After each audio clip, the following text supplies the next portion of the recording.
Hello, I'm Diane Trees. Central Florida's natural beauty is the perfect counterbalance for a fun but hectic day at one of our local theme parks. Tourists and local residents alike are enjoying a plethora of outdoor recreational activities and getting to know the authentic Florida. Chad Crawford, host of the television show How to Do Florida, joins us now. Chad, welcome. Welcome. Thanks for having me. How would you define ecotourism, and why is Florida such a prime spot for this? Well, ecotourism is really kind of getting back to our roots in tourism. If you go back and look at tourism marketing in the 60s and 70s, we were marketing our springs, our beaches, Ocala National Forest, the Everglades, our natural resources. That's all we had. And, people would come from all around the world to see our beaches and to see alligators and to see orange groves. Ecotourism kind of started to splinter tourism off into all these different categories, agrotourism, ecotourism. And it's a nice, cute name for something that really is our roots in tourism. It wasn't until the big theme parks came here, then we had commercial tourism, which is dominant now. Most of the people coming in our state are coming for commercial tourism, but we're seeing a growing trend for people who want to see the real Florida, and they want that ecotourism experience. So ecotourism is a good name for something we've had around for a long time. I've been doing ecotourism before it was ecotourism, before it was cool. It was really just going out in the woods and experiencing, what there is here in this amazing state we have. We're starting to package it and sell it to a tourist, to a growing demand to see those natural resources. What would you tell somebody if they're asking you for what's the real, the authentic Florida? Because those are terms that you've used before. Yeah, and I think I use those terms just because I think, the perception of Florida is that it's a little bit of a facade, that it's a themed out park or that it's thrown up really fast. And so I use those terms just to really make that distinction between what is man-made and what is real. What was here long before we were. And what are those, absolutely spectacular environmental attractions that we have? I really love this trend because what it does, it puts tourism back in the hands of Floridians, where now you have people who love this state, who are absolute amazing ambassadors for this state, interacting with our tourists one-on-one in a kayak, in a canoe, on an airboat, on a trail, and bringing some of that credible amount of economy in directly to those people. I'm all for this. I love where it's going, and I love that there's a demand for this. Well, you listed some of the things, and for me, the beach automatically comes to my mind when I think about the natural Florida. Yeah. But there's so much more out there. Give us some more examples. What do you see as you go around the state? Well, I think a lot of our rivers and lakes, the beaches are obvious. Florida has tremendous beaches. Every year we're ranked really high with not only quality of beaches, but just the lifestyle, the accessibility. So our beaches, that's easy. But we still have beaches that are less populated, I think. You're right, and that's, up in North Florida, a lot in the Panhandle. These are absolute some pristine areas that, for the most part, a lot of Floridians don't travel to because of the distance.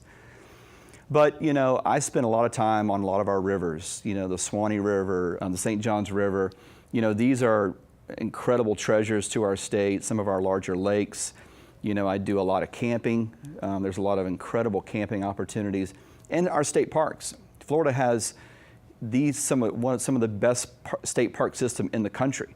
We've won 3 gold medal awards for our state parks. No other state has even won 2. So the fact that we have such an incredible state park system where you can easily access real Florida in a way that's kind of set up for you is really something that I wish more people would take advantage of. Chad, where would you advise people to start if they're new to this and they want to experience the real Florida? Well, I always say start in your backyard. Start in your zip code. Pick some areas that are close to you that you can become really familiar with. And these are parks you probably drive by all the time, whether it's a state park, whether it's a campground, whether it's a river, lake. Get to know the areas around you. Because what you want to be able to have those go-to places when you have an afternoon and everybody's bored, we don't know what to do. Well, instead of going to the mall, everybody gets in the car and goes to this cool park and we're going to hike through the woods. But if you don't know those areas and you're not familiar with them, you won't know what that is. And so going out and being outdoors as a family seems like this big deal, when really it's not. It's just really about being familiar with your surroundings, and then you can kind of expand on that. But Too many people come to me and say, I didn't know that was there. I live right down the street. Well, you just weren't looking. And people need to kind of look around and see what's around them and just engage in it. Well, our viewers are from a 9-county area here in Central Florida. So what would you say is one of our hidden gems? Oh gosh, Wekiva State Park is probably one of my favorite places. We just did a show on the Wekiva River, which obviously starts in Apopka and runs all the way down to the St. Johns. I mean, absolutely just an amazing place to visit. You know, and what makes that river so unique is it's so tight and so narrow that when you're cruising through there, you're seeing wildlife and you're seeing it really close.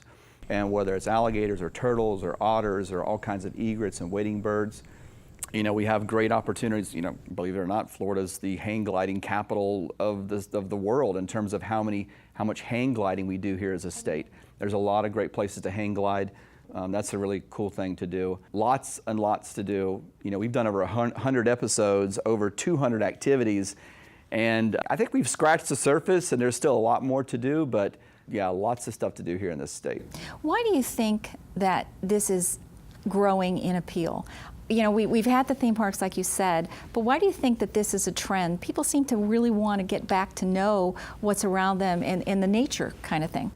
I think the more and more our world goes, and I hate to use the word virtual, but our world goes in this digital connectivity kind of, you know, way where it drives our lives to be so disconnected from what is real.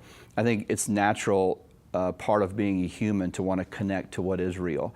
So I think you're really seeing a manifestation of the life that we lead. It's busy, it's digital, it's in front of a computer, it's not around real things, it's around man-made things. And I think there's a desire, you know, almost a therapeutic desire for people to want to get out and touch something that is real, touch a tree, you know, be out in the environment. And I think that's great. I love seeing that pendulum swing back a little bit. And I think it's important for our society, it's important for our families, and it's important for our children. Mental health purposes, I think, as well. Absolutely. With this, though, there is an economic side. What are you seeing when you're around the state? Is it business thriving? Do you see a growing ripple effect of other industries coming in? Well, these are tough industries. Yeah. You know, you're talking about a kayak guide who is going to take out a loan and buy, you know, $10,000 worth of kayaks and the trailers and the insurance and everything it takes. And then he's got to market himself to people who are coming into the state. This is a very difficult thing to do. It's like owning your own business. And so, you know, it's kind of tough to measure the economic impact.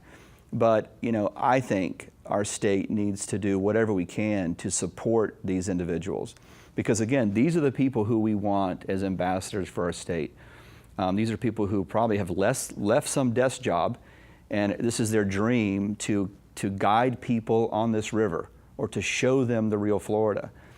And I think, you know, as a state, we have to recognize the value of this kind of tourism and promote and support, you know, this industry as much as we can. Because this is sustainable tourism for us. You know, people throw around that word, but this is what this is. Well, you use the word ambassador, and I like that. We've had some long-standing ambassadors, so to speak. Singer Jimmy Buffett, we have writer Carl Hiaasen, long proponents of praising the natural lifestyle, but advocates for pristine environment and for smart growth. Do you see yourself sort of in that light as an ambassador, an advocate? Well, I mean, if you say so. I mean, all I know is that you love Florida. That's obvious. I love Florida. I do think that Florida's faced with some tough decisions here in the future. You know, we have to decide as a state, you know, what are we going to keep for ourselves and our children, and what are we going to allow to kind of be, you know, knocked down and layered with concrete and asphalt and, you know, St. Augustine. You know, so those are decisions that we have to make, and we're seeing individual, you know, municipalities and counties make those decisions. How many people do we want on our beach? You know, when is enough? I mean, it's just land. It's just a mathematical equation where you can only get so many people in a designated area. And a lot of these destinations are kind of reaching those thresholds. And you got to think about the people who live in this area and the traffic and everything that's caused by all of these people coming. So traditionally, tourism is our biggest revenue generator. And I think it will always be that, but we have to work hard to protect those other revenue generators, agriculture, industry, so that tourism doesn't take over. We don't want a state that is solely dependent upon tourism. Right. Now, you bring your children along with a lot of your adventures. What advice do you have for parents? How to pass along that passion for the outdoors? Oh man, it's a great question. I mean, this is something that is a real passion of mine, and something that I see is a tremendous need out there for families who, whether it's a busy lifestyle, whether it's fear, whether it's just they're in a strange place, they don't quite know where they are. Our kids are not going outside. And there are so many things keeping our children inside today. There's so many reasons to stay inside and very few to go out. We have got to connect our kids to nature, and not through a TV screen, but through really touching nature. Because these are going to be the kids who are going to take care of this long after me and you are gone. And we have got to introduce them to the natural world so that we create advocates who are going to want to save it. And that's really what, How to Do Florida was for me. It's always been that for me. If I can get people to see Florida how I see it, I will have created an advocate for this state. Statistically, 70% of the people who are here are not from here. So what happens with that is you have kind of a melting pot of other allegiance, other sports teams, other foods, other ways of life.